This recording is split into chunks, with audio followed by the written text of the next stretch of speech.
Hello, my name is Ghinwa Hakim, and you are watching The Arabic Hour. Today, we welcome to our program human rights activist and journalist Miss Eva Bartlett, who is hailed as Canada's Rachel Corrie. A Canadian native, since November 2008, Bartlett has been involved with the International Solidarity Movement, an organization composed of volunteers supporting nonviolent resistance. During her time in Gaza, she rode with ambulances during Operation Cast Lead, supported farmers and fishermen against the threat of Israeli sniper fire, and published eyewitness accounts, which can be found on her blog ingaza.wordpress.com. Joining us today as guest interviewer is John Roberts. Roberts was the executive director of the American Civil Liberties Union of Massachusetts for 32 years and has been involved in Palestinian rights issues for more than 15 years. In addition to hosting the radio program This Week in Palestine, which airs every Sunday at 8 a.m. on WZBC, he is a member of the Boston Coalition for Palestinian Rights and the Cambridge Bethlehem People to People Project.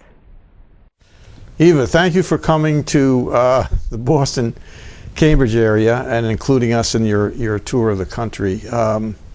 It's important that you're here because we as Americans need to hear about the experiences that you've encountered in Gaza.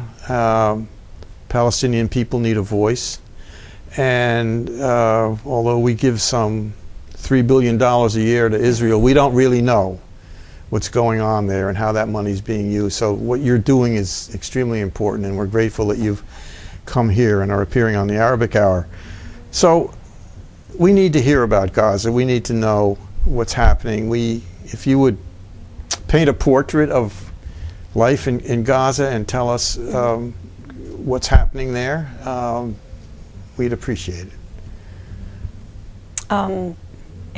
There's a lot happening. It's hard to fit it in a 45-minute segment, but I'll try to discuss the most critical issues, in my opinion, and those being that Gaza is under a full lockdown, a siege or a blockade, enforced by the Israelis and also by the Egyptian authorities, and of course backed by the West, including Canada, my own country. Mm-hmm. And this siege or blockade impacts on every single aspect of their lives. And it's not merely, a siege on, it's most of the time in the corporate media it's described as an economic siege, but it's a siege on all aspects of life.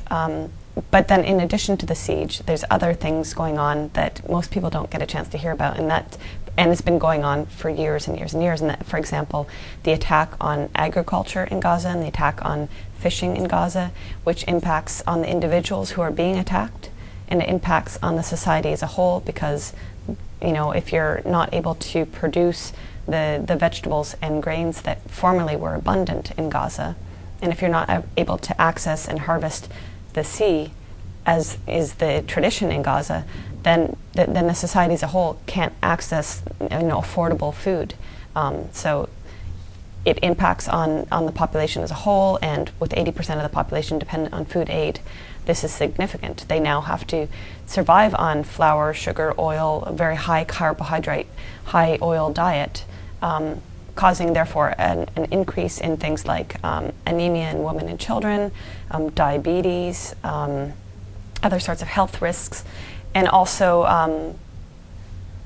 impacting on the health.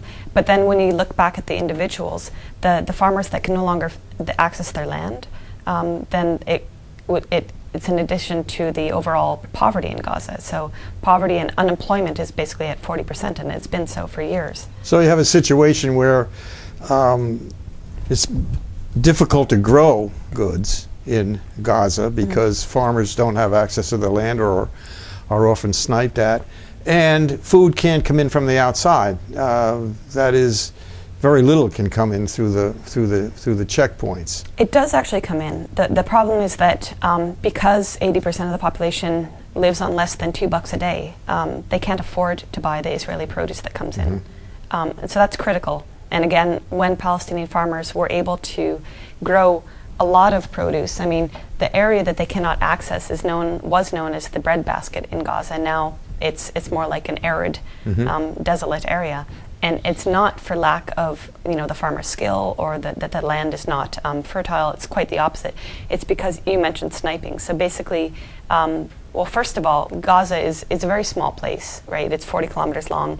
There's 1.7 million people living in the place and in the Strip.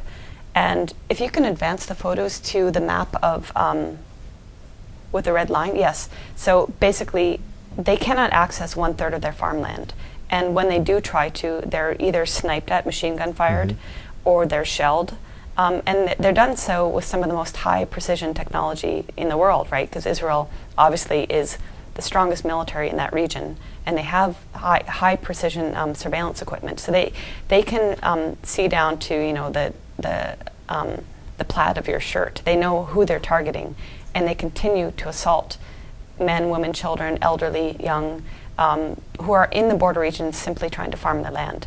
And again, because the media does not report this, if it's at all reported that another Palestinian has been killed in the border regions, it will be that this person posed a security threat to the mighty state of Israel. When in fact, in most cases, it's that these people were on their land, even outside of what the Israelis arbitrarily impose, the 300-meter so-called no-go zone. Palestinians are routinely targeted beyond 300 meters, 500 meters, 1.5 kilometers, 2 kilometers away by the Israeli army. The obvious question is why? I mean, Israel has them completely locked in. They live behind fences. They can't get out. They have very little access to food. Why is Israel targeting them to prevent them from even growing their own food? Why do you suppose they're doing this? Well, I mean, they also target, obviously, Palestinians in the West Bank and all of occupied Palestine. Right. But in terms of Gaza, so Hamas is the government in power. Whether or not you like them as a group, they were democratically elected under elections that the West, international bodies, both encouraged and even supervised, and Hamas was chosen. So many people view, or at least people who are knowledgeable about what Israel's doing to Palestinians in Gaza, view their policies, their attacks on all aspects of life as a means of trying to create such frustration that the people will overthrow their government. This is also known as collective punishment, and punishment for something that the population does not deserve. They've done nothing wrong. I also believe that, the Zionist ideology is to occupy all of Palestine and parts of Egypt and parts of Jordan. So to me, it seems like it's part of the genocidal policies that Israel does inflict on Palestine in all realms, including expanding the colonies in Jerusalem and the West Bank. But in terms of Gaza, it seems like it's just part of killing off more Palestinians. Either they wage their wars on Gaza every now and then and kill off people in the thousands, or a slow genocide where people are dying because they can't get kidney dialysis or they can't get proper medical treatment. Yeah. Or they trying to create a situation that's so bad that they'll leave, that Palestinians will leave, that kind of a transfer policy. But the irony, of course, with Gaza is they can't leave if they wanted to. Not that they would, because I don't think Palestinians are going to leave. But I think part of the Zionist plan was to make life so bad that people would leave and they would have better access to the land. Well, the Israeli authorities even calculated, there's a document called the Red Lines document, and the Israeli rights group, Gisha, which looks a lot at freedom of movement, but also in terms of Gaza and the West Bank, but also the different policies Israel imposes on Gaza. And they requested that this document be released. And the document basically outlines how many calories Palestinians in Gaza need to survive but not starve. So that shows the intent of the Israelis. That and other statements, that various Israeli leaders have uttered, including when they bombed Gaza in November 2012, and the son of Ariel Sharon basically talked about destroying all of Gaza's infrastructure, not leaving any bridges or electricity or water, and the then I can't remember his position, vice prime minister or something like that, just talking about blowing Gaza back to the Stone Ages. So, and this is what they do. They do destroy the infrastructure. They destroy water and sanitation lines and bridges, and then they don't allow the construction materials in to repair the schools, the homes, the infrastructure that has been utterly destroyed. And part of your work there, working with the ISM, is doing accompaniment, because as farmers go into the fields, as fishers go out to sea, they are attacked by the military. And ISM, you go along in order to offer some means of protection? Protection, I guess we can't protect them because there have been instances when the Israeli army has shot around us and targeted the farmers. In one instance, they shot a 17, I think he was 17 years old, deaf farm laborer who was trying to earn money to contribute to his family's income, and they were desperately poor.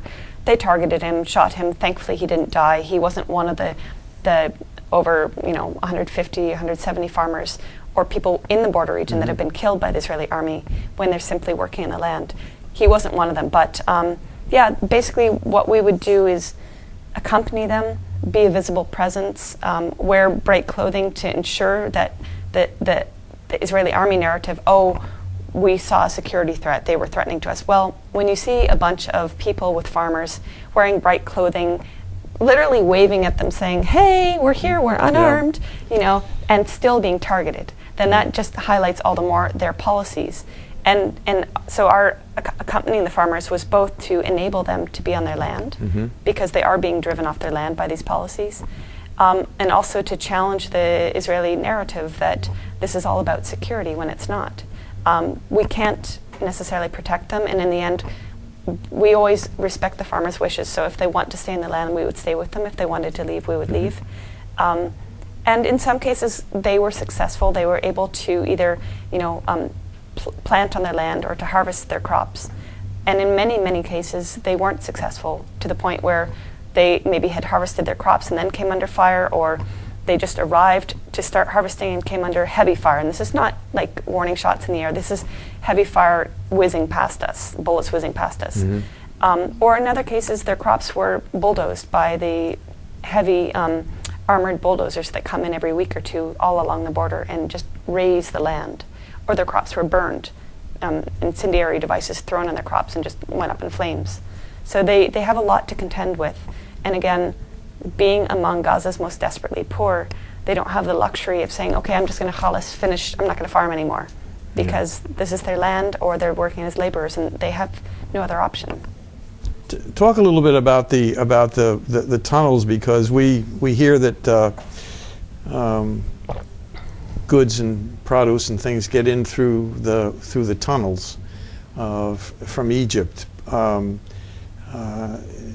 But even that has been greatly diminished. Could you tell us what's happening with in terms of getting goods into this desperate area of the world, and it's even that is being diminished, I understand.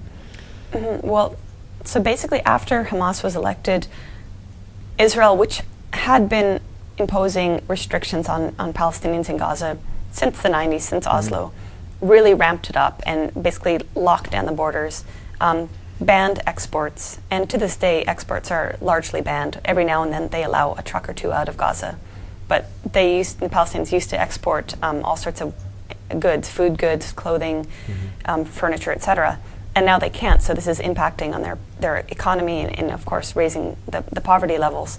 But also the Israelis were extremely restricting imports.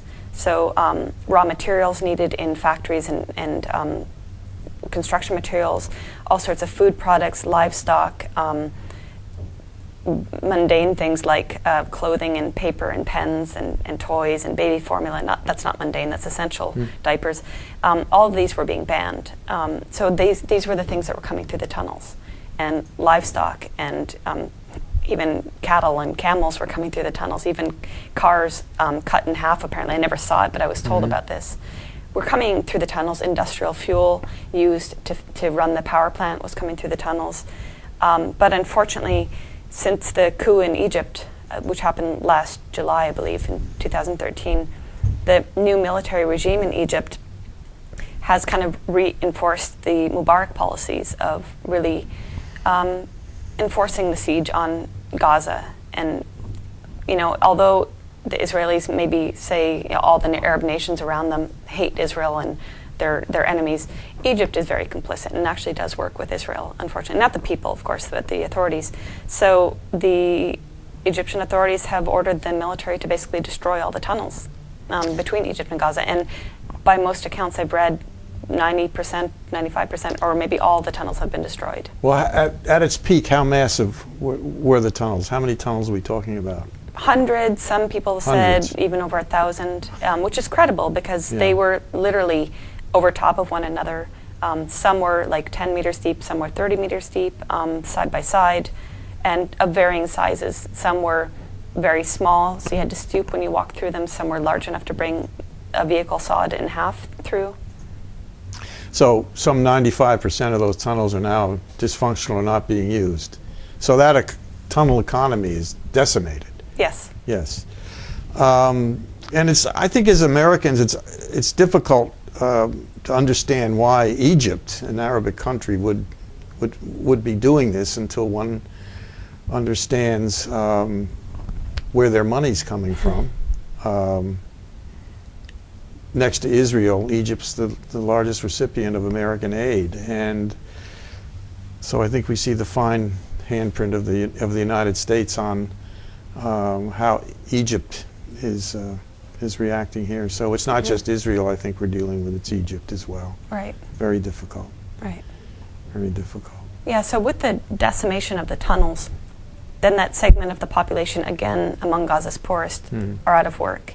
And aside from the goods that no longer can enter through the tunnels, and some of the goods that were being exported, because again, they couldn't be exported through the borders, the Palestinians aren't able to buy the inexpensive industrial diesel needed for the power plant. So then everything that the Egyptians, or specifically the Israelis, but also the Egyptians, do to the Palestinians in Gaza impacts on every aspect of life. So not importing the industrial fuel means very little power in Gaza, which impacts on the health sector, which impacts also on the education sector, it impacts on the sanitation sector.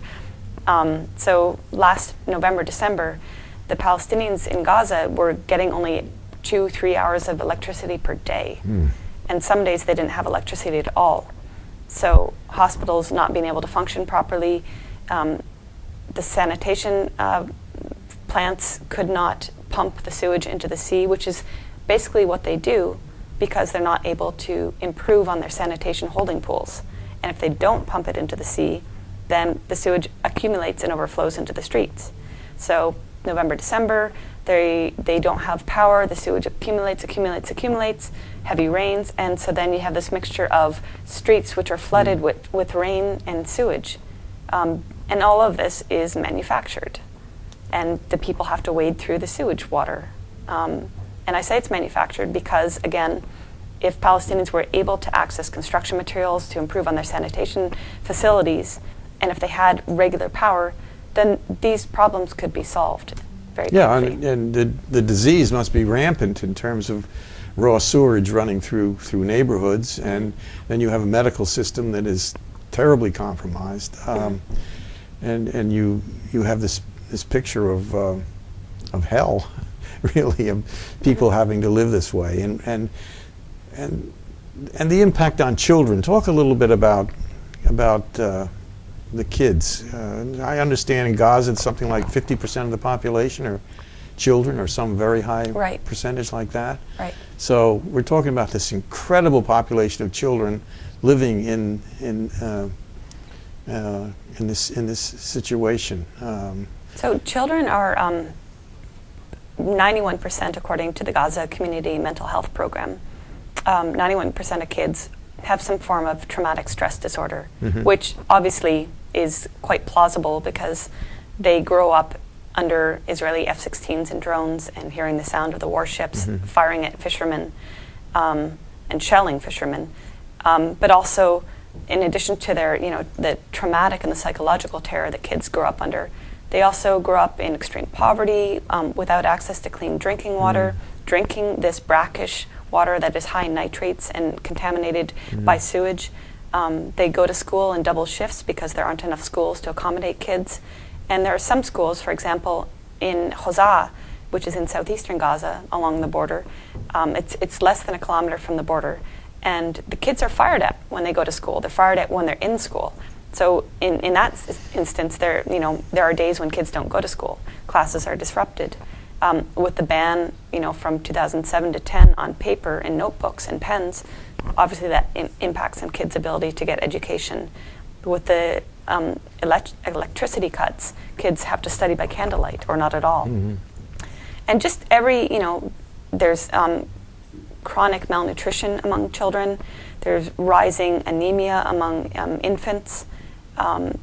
There's stunted growth among children. And then growing up extremely poor, many children actually work whatever they can to contribute to their family's income. So kids selling, trinkets on the street like gum or napkins, kids collecting plastics to be sold, recyclables to be sold, and more critically, children working in the border regions where many houses have been destroyed and there is thus rubble. And so because construction materials are banned in Gaza, what people do is collect rubble, grind it down, and use that in construction. Mm-hmm. So kids will actually go to the border region where these houses have been destroyed and collect the rubble. And of course, then they're fired upon by the Israeli army. And Defense for Children International has well documented the cases of kids who are injured in the border region either by firing or by shelling. And they're either collecting rubble or they're working as farmers. So yeah, kids do not have a healthy life in Gaza. Nonetheless, they're of course incredibly bright, and like most Palestinians, they love education, they're creative, etc. And there are some kids that are among the more privileged. Maybe their families aren't desperately poor. That, of course, segment would be very small. But those kids then they study music and they study art, and there's good things for kids in Gaza. But I mean, it's just they're under insurmountable odds. You are watching an interview by John Roberts with Eva Bartlett regarding her work as a human rights activist in Gaza. Stay with us. We will be back with more after this short break.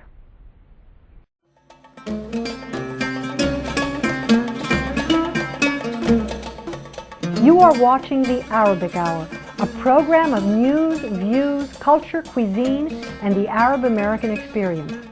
To view today's program or any previous programs, log on to our website at www.arabichour.org. Before returning to our interview, to provide a visual accompaniment to the hardships faced by the farmers in Gaza, Eva Bartlett has provided the following clip.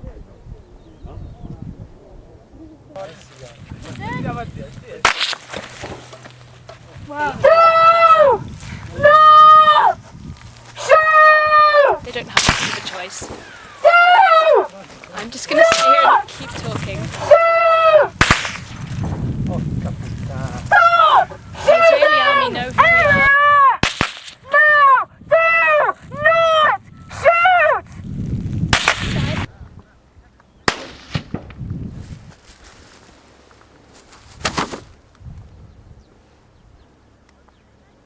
Please stop shooting. We are unarmed civilians. We are with farmers working their land. There's no need to shoot. Please stop shooting. We are unarmed civilians. Do not shoot.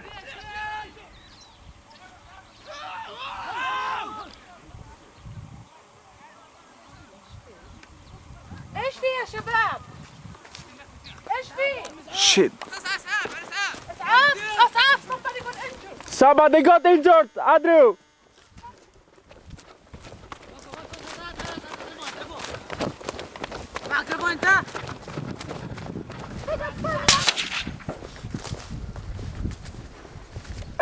Why are you shooting? بجنب الساوة. والله. Soldiers, we have no weapons. Please do not shoot. هذا جيب بقايا هذا زيد على يلا.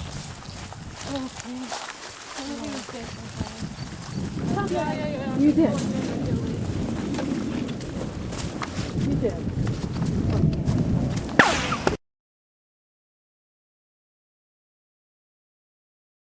Now, you've lived in Gaza for over 5 years. Well, amazing to me that you've been there so long.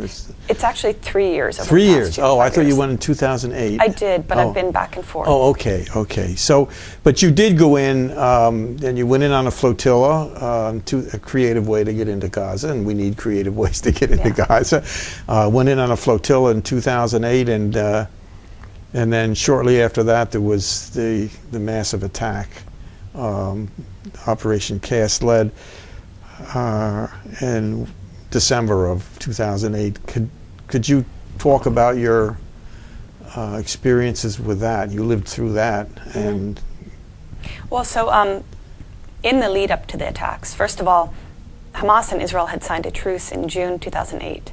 And Israel, from the very beginning, was violating the truce, flying their warplanes into Gaza's airspace, firing on farmers, firing on fishers.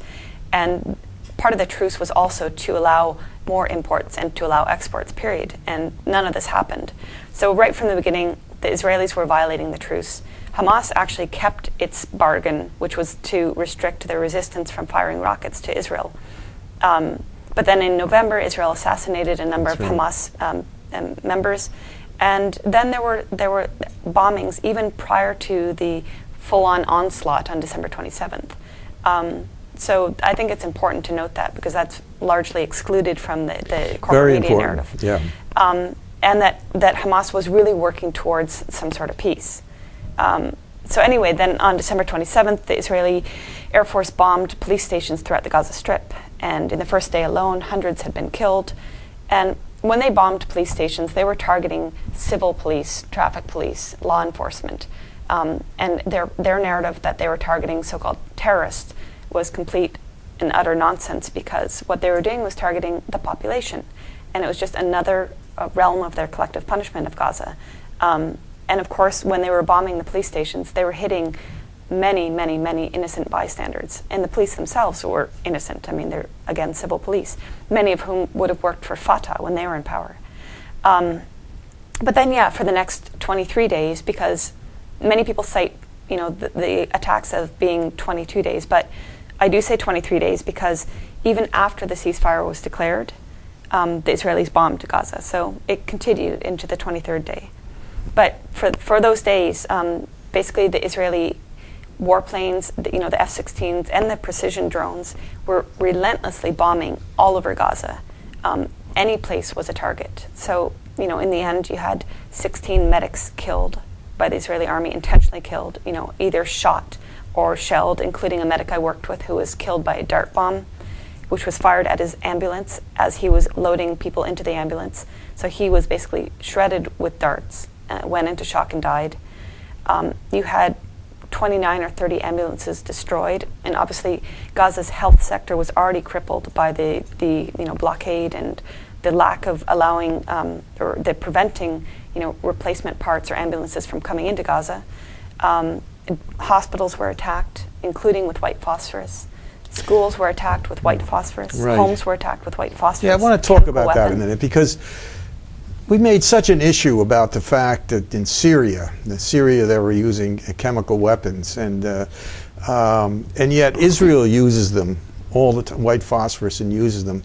And the mainstream media and our government, no one makes an issue about that at all. I mean, talk about white phosphorus, because it is just unbelievable what white phosphorus does.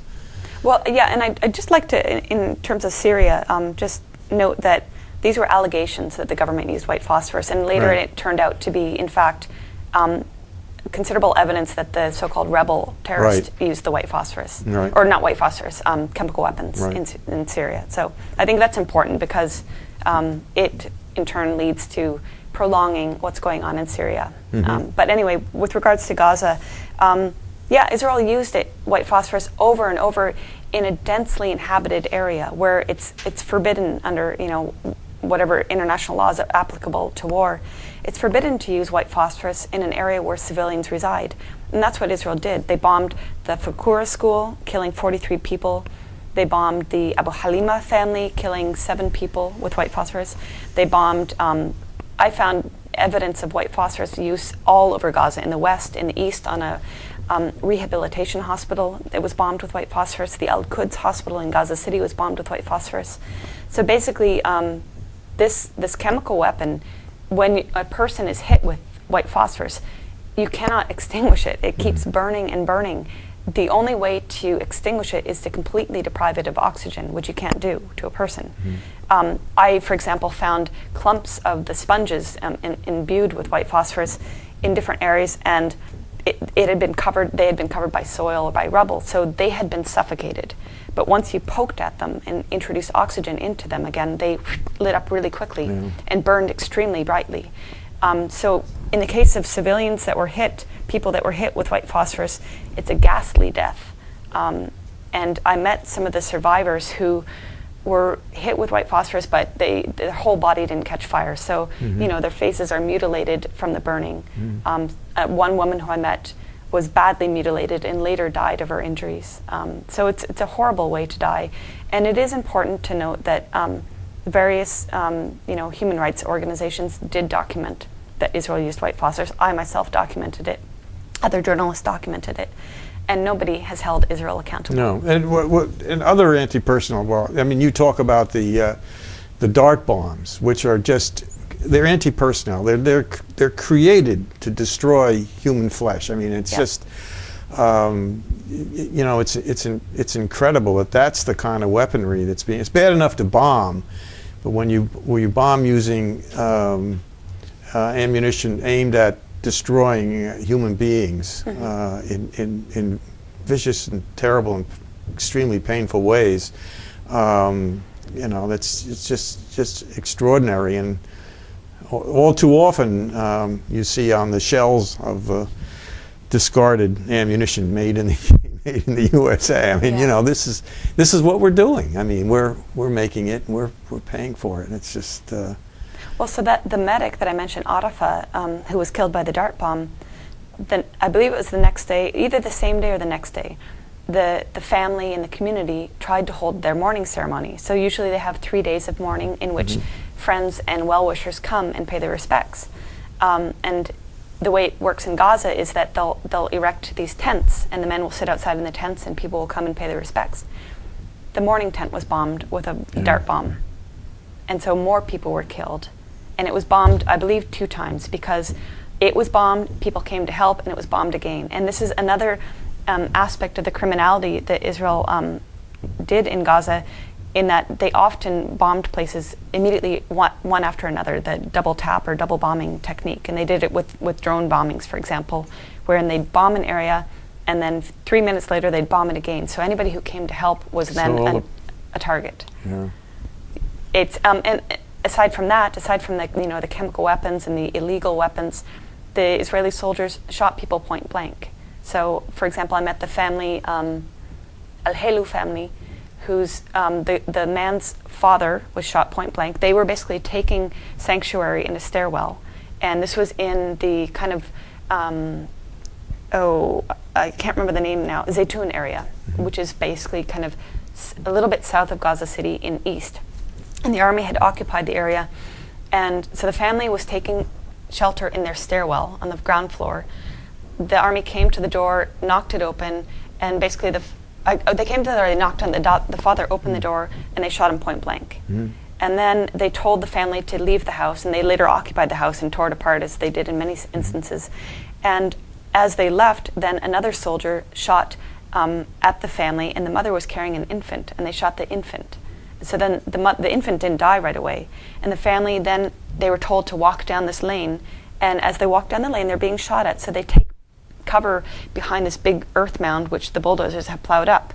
And they're denied access to medical care for the next 10 or 13 hours. So the infant dies in the mother's arms. This is just one of many instances in which they deliberately, assassinated people. Talk a bit about the medical, the hospitals. Even on good days, there's not much there. But during Kaslet and these bombings, what impact does that have on the medical system, on the hospitals? What's it like? What's the scene? Well, yeah. So, like you said, during so-called good times, the hospitals are already struggling for want of electricity, for want of essential medicines, which are roughly have been for the last 6-7 years at zero stock. 50% of essential medicines have been at zero stock. So even in good times, the hospitals struggle to do operations or provide medical care to the people that need it, which is why there's so many referrals for people to get care outside of Gaza. And of course, many of these patients are not allowed out through Erez, the Israeli crossing, and can't get that care. But then when you have a time of attacks, for example, so the main hospital in Gaza is Shifa Hospital in Gaza City. And on the first day, when hundreds of people were coming into the hospital with critical injuries, they did not have the means to care for them. They did not have the beds or the life support equipment like mechanical ventilators. And many of the critical, well, not many, the majority of the critical cases simply had to wait until somebody died in the ICU so they could get a bed. So they were being laid down on floors until a bed in the ICU was cleared because somebody had died, and then they'd get that bed, and more often than not would die. So, for example, when I went to the ICU to see who these critically injured people were, the nurse was telling me about different cases, about this boy who was walking near a mosque when it was bombed because the Israelis were targeting what the nurse said was a political man. So again, collateral damage, boy walking near a mosque. And he had a massive head injury. And as the nurse walked me through the ICU, he pointed out person after person after person who, in addition to the shrapnel injuries, had brain matter out and wasn't going to survive. So yeah, the hospitals could not cope with the influx of casualties. And then later on in the attacks, you had hospitals being bombed themselves. For example, the Al-Quds Hospital, also in Gaza City, in a different district of Gaza City, in an area, Tel al-Hawa, where the Israeli army had invaded, was terrorizing people, bombing their homes or apartments, shooting at their homes or apartments. And as people fled and tried to take sanctuary in the hospital in that area, they were being fired upon and killed. And then finally it culminated in the Israeli army actually bombing the hospital itself. So then the patients in that hospital had to be evacuated to the Shifa hospital, which already had no room for people. Yeah. I mean, it was just an extraordinary situation. And Mads Gilbert, who is a Norwegian doctor who does excellent work in solidarity with Palestinians, he was in Shifa Hospital, and he's done a lot of talking about what he was seeing, in terms of injuries and chemical weapons and illegal weapons. But he also made the point that, and he's been involved in solidarity with Palestinians. He also did what we were doing, riding in ambulances many years back. He did it, but he said, and it's a good point, it's the only situation in modern warfare, although of course it was not a war between Gaza and Israel, it was a war on Gaza. It's the only situation that he's aware of in which the people were completely locked in an area and not able to flee and were being bombed and gunned down. In other areas, people in countries could at least flee to the north or to the east, whatever. In Gaza, they were locked in. They had no bomb shelters, and they were being bombed everywhere. Was being bombed, mosques, kindergarten, schools, etc. Nowhere to go. No. Fish in a barrel. Totally. Yeah. You mentioned, and I'd like to go back to it, a little bit about the fishers. Gaza's on the sea. It had a fishing industry. People make their living at sea, but talk about the plight of the fishers. It's an important issue, and as a freelance journalist, I used to write over and over and over again about the issue of the fishers and the farmers, and I know that in terms of media, you're not supposed to do that because it's a story, it's done, but the fact is that their existence is under attack every day. Most accounts I've read put the number of fishers as having been about 3,700, and now only about 10% of the fishers are trying to fish because of the various policies enforced on them. So basically, whereas they should be allowed to access 20 nautical miles off the coast, the water is 20 nautical miles off the coast, the Israeli authorities via the Navy have restricted them to anywhere from a mere 6 miles to 3 miles.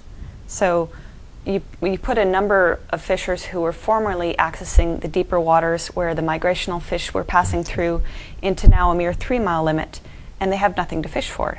The fish are out. They're out. And they're out at the 20 mile, yeah. And the fish that happen to be in that 3 mile area are also swimming in sewage water. Yeah. So then they're fishing contaminated fish. So, and then there's the point of how this 3-mile limit is enforced. And it's enforced with the same savagery that the Army enforces, like the so-called buffer zone in the border regions, in that the Navy will attack fishers, even with more intensity. They'll attack with heavy-duty machine gun fire. And they've killed, I believe it's at least 9 fishers in the last decade, injured hundreds more. They'll machine gun fire them, they'll attack them with shelling, they'll attack them with heavy-duty water cannoning, including putting a chemical in it, which makes them smell like excrement for days.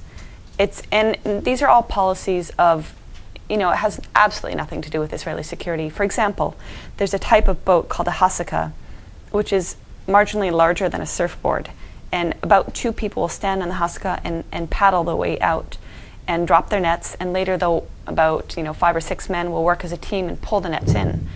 So these people who are standing on this surfboard-like boat are extremely vulnerable. They're utterly exposed to the Israeli Navy, and they come under gunfire by the Israeli Navy.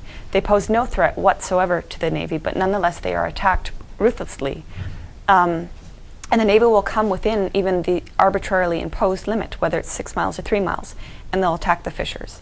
And many of the fishers who are out and are being attacked, if they're able to reel in their nets, which takes about 5 minutes because they don't have high-tech equipment, it's just they're reeling them in. And if they're able to escape the attack and move to a different location, often they'll be attacked again and again and again. So it's a horrible, dangerous existence. And then in addition to that, they're often abducted by the Israeli Navy. So they're made to strip down to their underwear, dive into the sea. Often they're made to swim in the water or tread water for long periods, hauled aboard the Israeli gunboats, taken to Israeli detention, and then they're interrogated about who they know, who their brothers work for, what their brothers do, what their cousins do, what their neighbors do.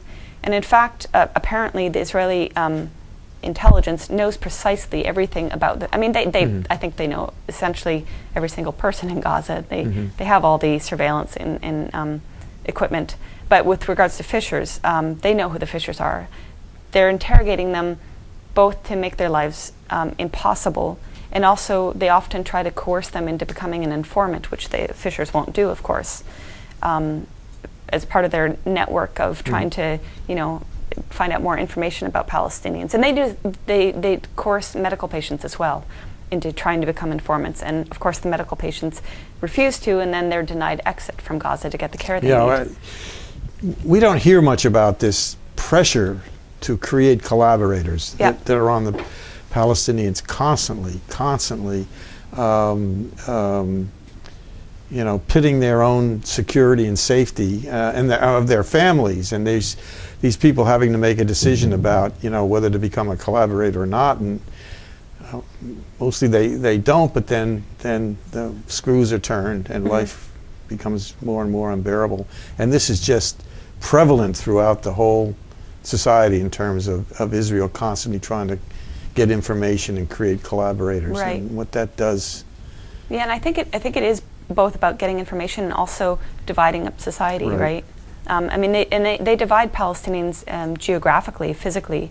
For example, Palestinians from Gaza formerly were able to travel to Jerusalem and the West Bank, and now they can't. So you have families who have loved ones as political prisoners. They cannot exit to see their loved ones in the prisons, to visit them. They cannot, you had Palestinians that used to study in, say, Birzeit or Bethlehem, and they cannot do that any longer. So that's part of the whole dividing policy or apartheid policy, however you want to call it, separating Palestinians, making their lives hell in all respects, and then even cutting off any sort of continuity between them. But with regards to the medical patients, it is documented even by Physicians for Human Rights. They've done investigations into this coercing medical patients to become collaborators, which they don't do. And with regards to the fishers, one last aspect of how they're aggressed is that not only are they abducted, and some of them, when they're abducted, actually are not released, so they become one of the numbers of the 5,000 plus Palestinians in Israeli jails, but also their vessels are kept.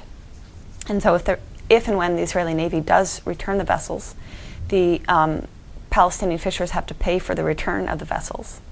And usually the vessels have been stripped of any sort of equipment and are in, even damaged or destroyed. And the ability to repair your ships? For the fishers, they're the whole population is poor, but they're of the poorest of the population. And anyway, Israel doesn't allow in engines and fishing equipment. So, and now that the tunnels have been destroyed, it's like the construction material. It's like, they destroy the houses, they destroy your community, and then don't allow construction materials in to repair it. Right. And so they destroy fishers' ships, and there's no means to repair them. Even if you had the money, couldn't get the parts probably. And yeah, I think since we've talked about America and Canada, the role we play in terms of oppressing Palestinians, because America, as you said, sends billions of dollars to Israel. America and Canada willfully turn blind eyes from the genocidal policies that Israel is imposing on Palestinians. But yeah, even the average American or Canadian citizen, just if they could imagine what it's like, say if it wasn't even an attack on their home, say it was just a natural disaster, and they were not allowed to have construction materials to rebuild their homes, or their town or their city's sanitation system suffered from an earthquake or something, or some sort of disaster, and they were not allowed to get the parts to repair. So then they had to suffer from lack of water, lack of proper sewage functions. Just can we imagine how that would feel on a daily basis for years and years and years? I don't think we can, but I hope that people would try to imagine, because then get a small glimpse of what it's like in Gaza. Yeah, and what do we need to do? I mean, as Americans, as Canadians, we have this enormous task of dealing with our government and our culture that supports this. A lot of the culture doesn't understand it. They're kept deliberately ignorant. So what do we do? What do activists like us do in terms of trying to change this?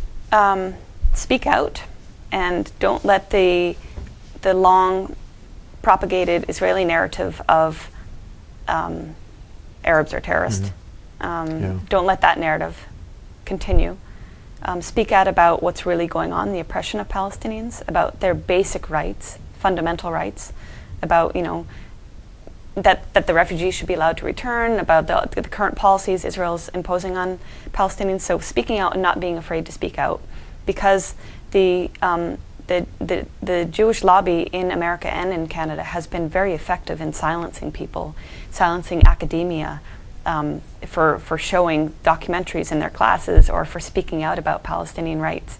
And people have lost their jobs, but we need to step beyond that and be strong and be in solidarity with them.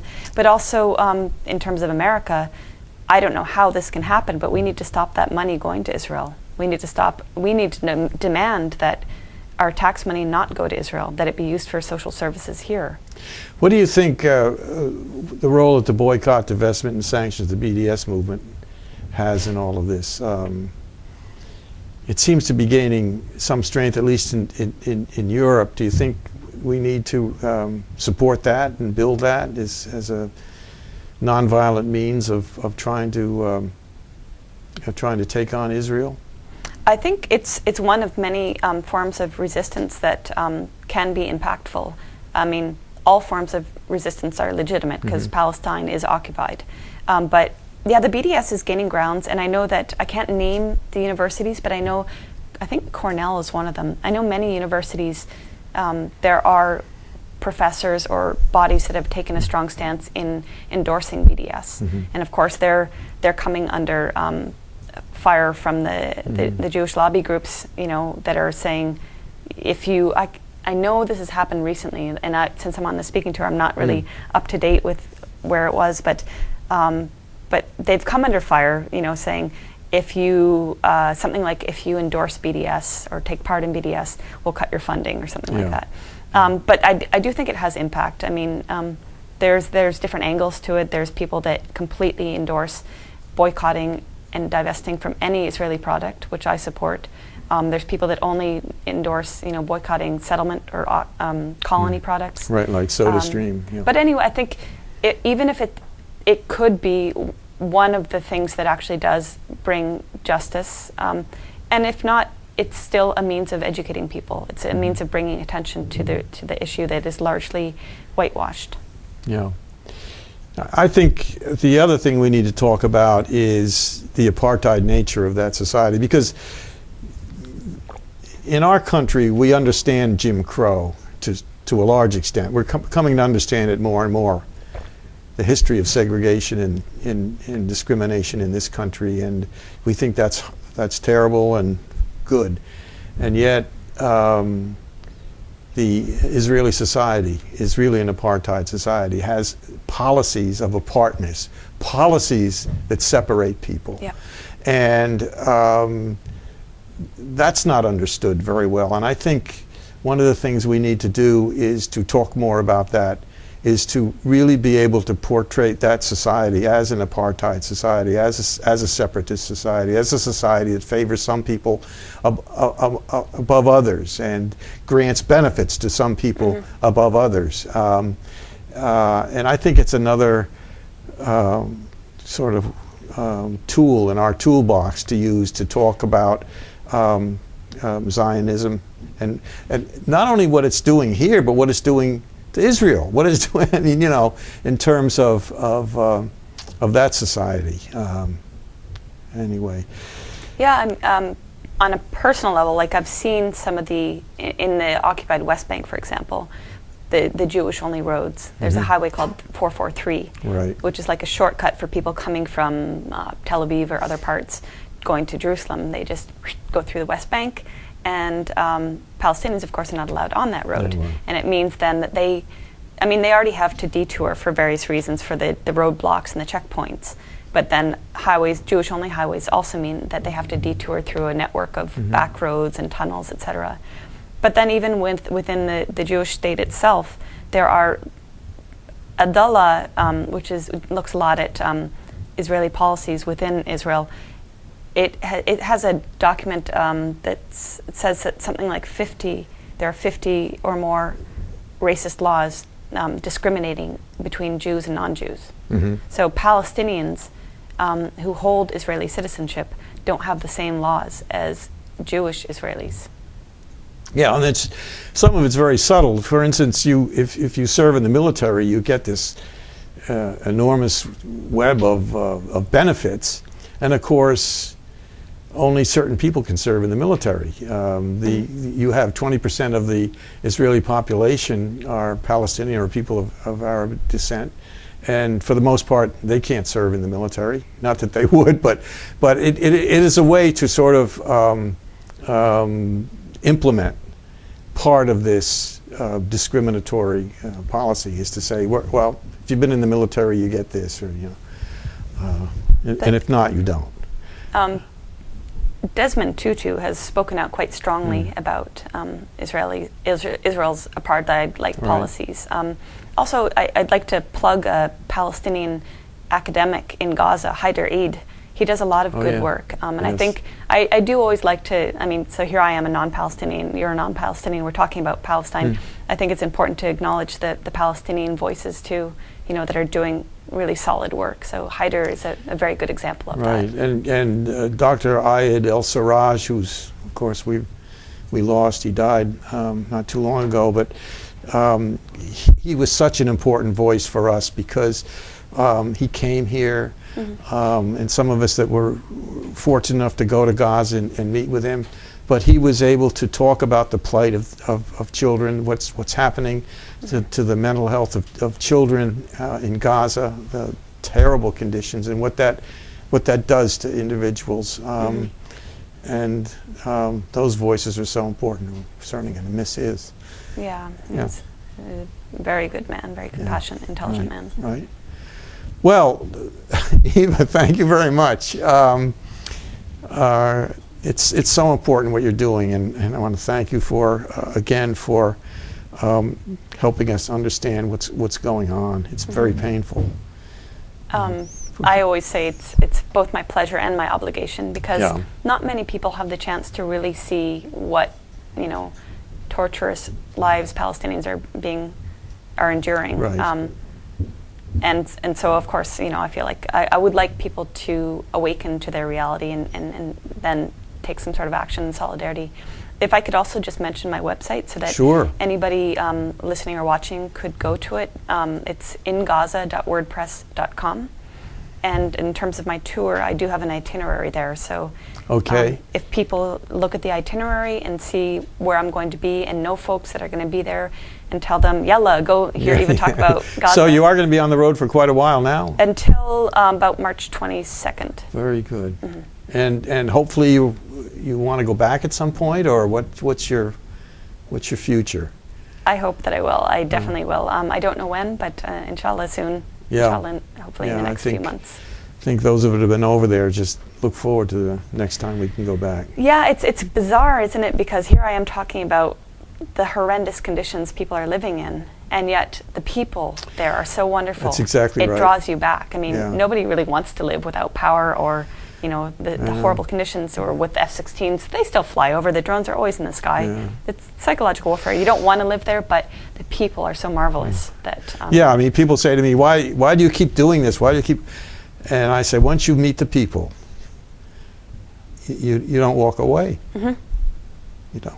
I mean, you have the poorest of the poorest families saying, Yeah. "Here, faddal," and Yeah. giving you food, and Yeah.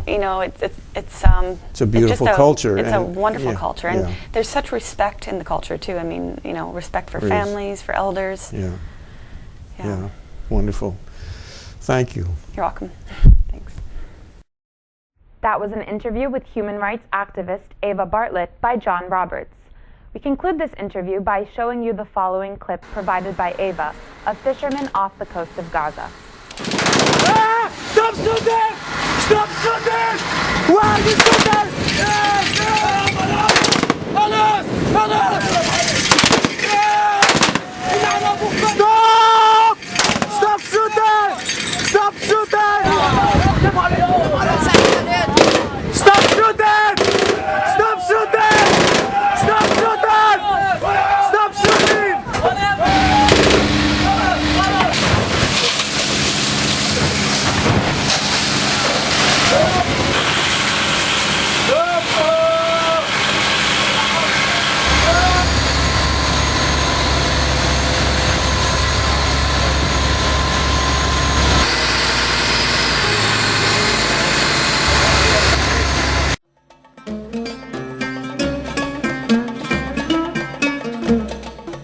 You are watching The Arabic Hour, a program of news, views, culture, cuisine, and the Arab American experience.